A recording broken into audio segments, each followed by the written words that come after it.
on all over the TV, MSNBC, CNN, pretty much every single network, Times Square. He also produces his own events, but I'll tell you a little bit more about him. He's one of America's top entrepreneurial marketers. To talk about being a unique personal branding coach at his entrepreneurial marketing conference with Martha Stewart, Ice-T, Coco, Jerry from Ben & Jerry's, Dan Kennedy, Michael Gerber, Elrod, more at Carnegie Hall. Celebrity entrepreneur, personal branding expert, graduate of Wharton School of Business. Please welcome Clint Arthur. Thank you. All right. Mike Tyson said to me, everybody's got a plan until I punch him in the face. Then their plan is to go to sleep while I go cash his check. I'm always looking for an edge. Anybody into knowledge? Anybody into learning, right? Man, learning has changed my life. Learning has helped me to become who I am, what I am.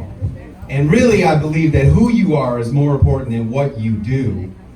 Raise your hand if you got competition that does basically the same thing as what you do. Anybody? Just a few, huh? Good, there's honest people in the room. That's really good.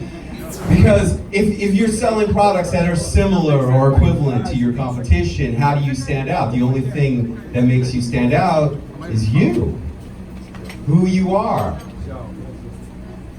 How you are perceived to be. Perception is the game that most people don't even know is the game. Now I've been asking these people, like Caitlyn Jenner. I said, Caitlyn Jenner, what's the most important thing you ever learned? He said, stay humble.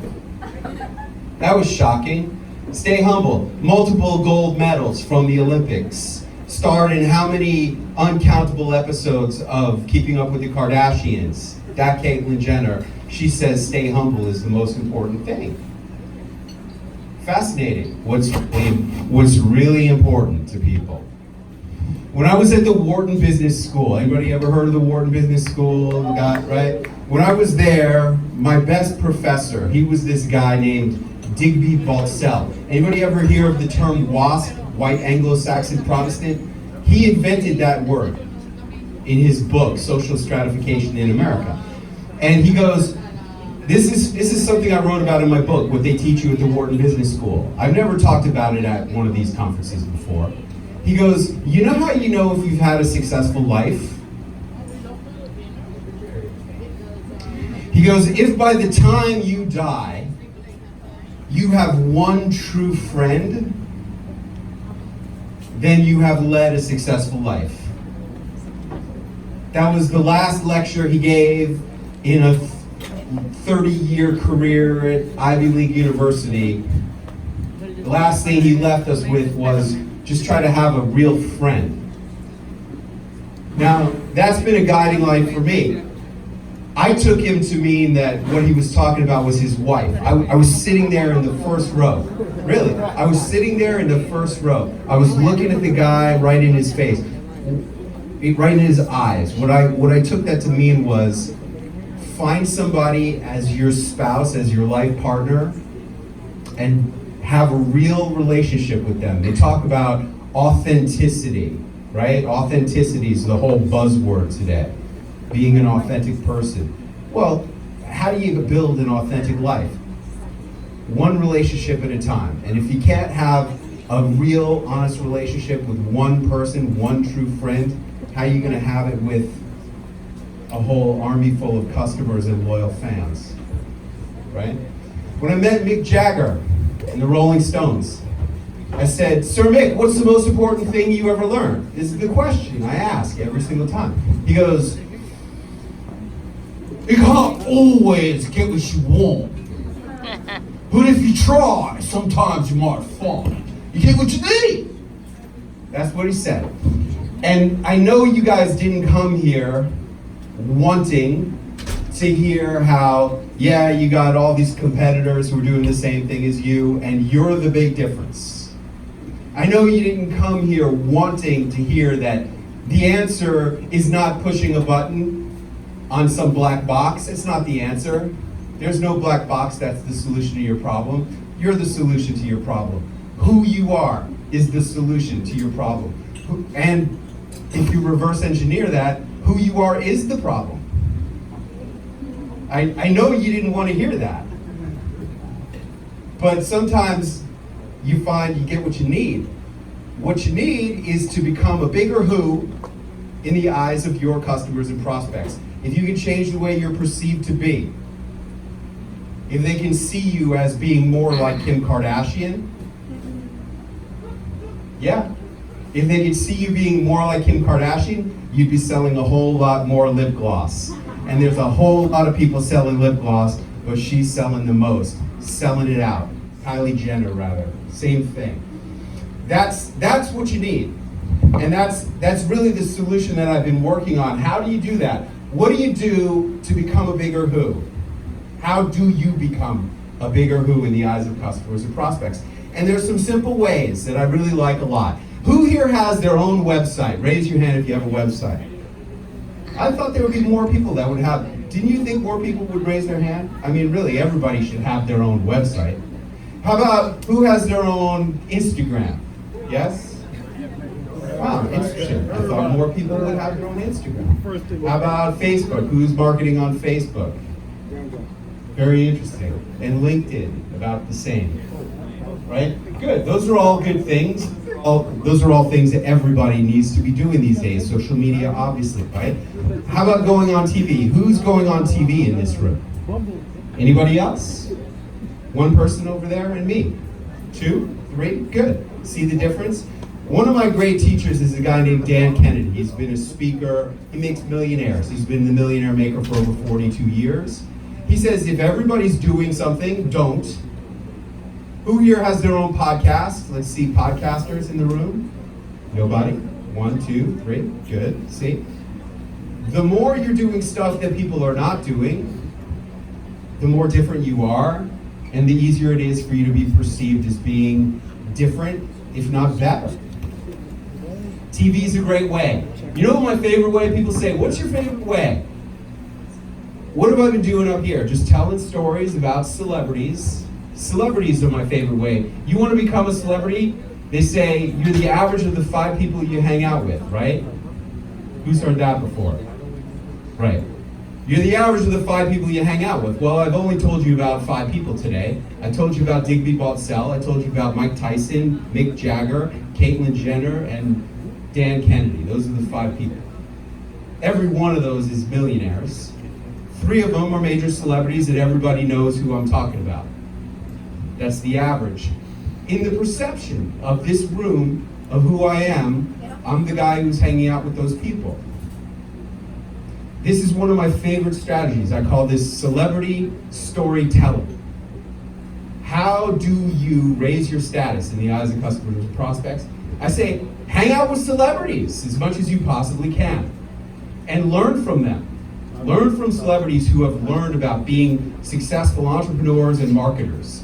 Like Ice-T and Coco. Any Ice-T and Coco fans in the room? Come on, women, you can admit it. I know my wife is a huge Coco fan.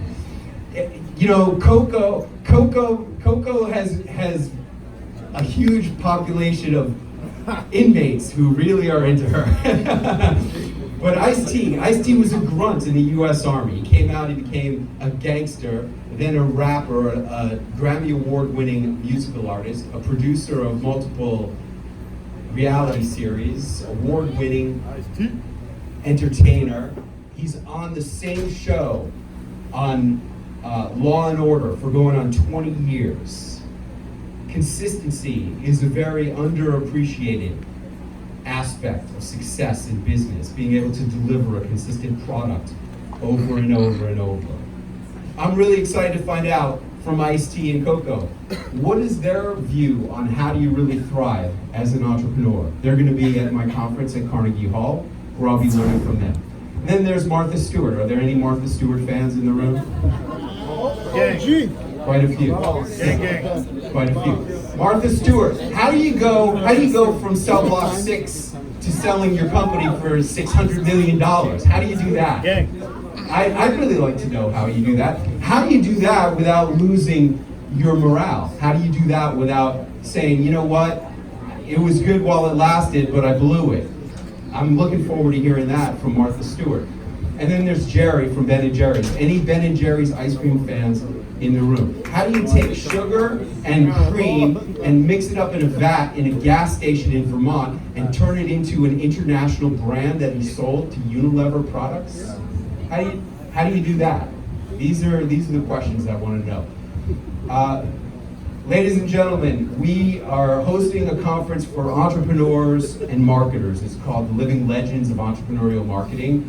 And Ice-T and Coco and Martha Stewart and Jerry from Ben & Jerry's and Dan Kennedy and Michael Gerber. Are there any E-Myth fans in the room? Yes? Look, I love that. I asked that question. The E-Myth book has changed more entrepreneurial careers than anybody. If you don't understand, when I say, are you working in your business or are you working on your business? If that's not clear as day for you, you need to read the E-Myth and check out what Michael Gerber has to say. Because the question is really, do you own a business or do you really just own a job? And a lot of people just own jobs. These are the questions that I want to get answers for at my conference at the Living Legends of Entrepreneurial Marketing. And where am I going to do it? It's going to be at Carnegie Hall in New York City. Anybody ever been to Carnegie Hall? How do you get to Carnegie Hall? Practice is the answer, right? Or, Clint Arthur. My wife is here. Raise your hand, Allie. She's over there in the doorway, raising her hand. And we would love for you guys to join us in New York City at Carnegie Hall if you're interested in learning about marketing, about entrepreneurship from people who are all making millions or billions in the process. We're doing this in September 26th, 7, and 8. And when I was on the Today Show, Brooke Shields said to me, Clint, you have this thing that you talk about being comfortable getting outside of your comfort zone. I said, yeah, life begins where your comfort zone ends, right? And she goes, wow, that sounds scary. I said, yeah, when it's scary is when it's good. And I gotta be honest with you, getting up here in this kind of environment, this is so outside of my comfort zone. To get up on a box and talk to a lounge when I'm the only guy in a suit and tie. It is pretty far out of my comfort zone. It is scary, okay? However, life begins where your comfort zone ends. When it's scary is really when it's good. And I really appreciate you paying attention. I hope I delivered some value for you here today. If there's anything I want you to take away from tonight, it is get outside of your comfort zone, continue to learn, and try to get as close as you can to celebrities, because they're the ones who are making all the money in this economy. Right or wrong, they're the ones who are doing it, and the closer you get to them, the more photos you have with them, the more stories you have with them, the more people are going to look at you as being higher status and different than everybody else selling the same thing as you. And we can accomplish that for you guys at our conference at Carnegie Hall. I'll be over there on the other side of that wall talking to people about Carnegie Hall and how you can get there yourself. And thank you, Joshua, for having me here. I hope you guys enjoyed it. Thank you very much. Guys, give it up one more time for Clint Arthur.